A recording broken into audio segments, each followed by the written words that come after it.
masters at increasing the amount of things that we can measure. More and more money, more and more floor space per capita, more and more GDP, and less of the things that we can't measure, or how happy we are.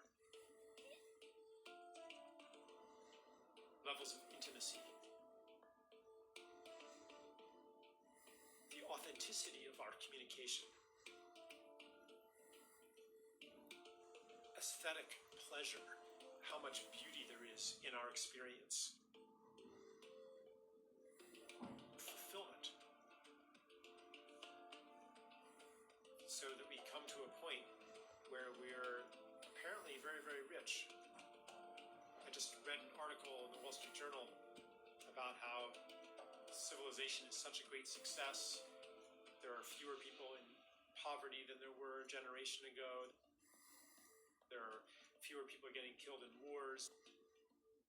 There are fewer murders. Fewer people dying of diseases.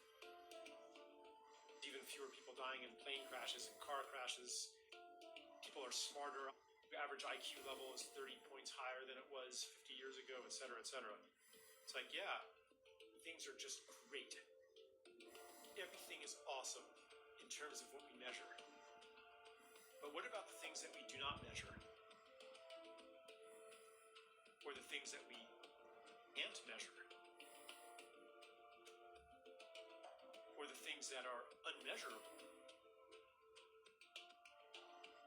So I think that we feel a lack of something, but we don't know what it is. And all of these statistics about how rich we are, how privileged we are, how fortunate we are, like these things are all telling us, well, you shouldn't be unhappy. You're irrational for thinking something is missing. But then we sometimes get a glimpse of what has been sacrificed in the pursuit of more and more and more. We could talk about the industrial food system and how food is becoming less and less flavorful. We could talk about how our electronically mediated relationships are less intimate and less meaningful than when we saw the faces of the people that we knew and interacted with them every day. We could talk about the ugliness of the modern landscape, the big box stores and the strip malls and the auto dealerships and the self-storage units, compared to the architecture that was quite normal a couple hundred years ago. Something is missing. Something is not captured by our measurements.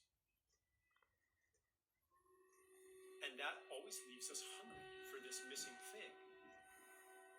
This hunger is good for business because it drives the acquisition of whatever's available, which is more and more and more of the stuff we already have. And no matter how much I get, I'm still hungry. I still want something. I mean, for some people, it turns into an addiction to literal stuff. What they really are is lonely. Because real existence is a function of relationship. The more relationships that you're in, the more held you are by community, the more present you feel in the world. So, generally speaking, the robbery of the qualitative, beauty, intimacy, fulfillment, joy, meaning, has primed us to be good consumers.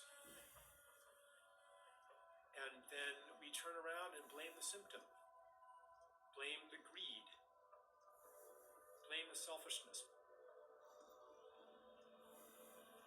blame the addiction.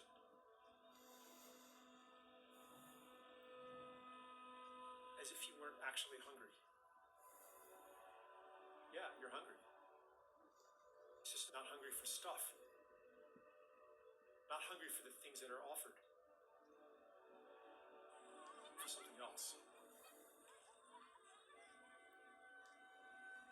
The good life is not lost forever, though.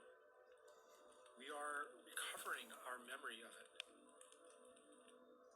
and therefore no longer accepting the substitutes.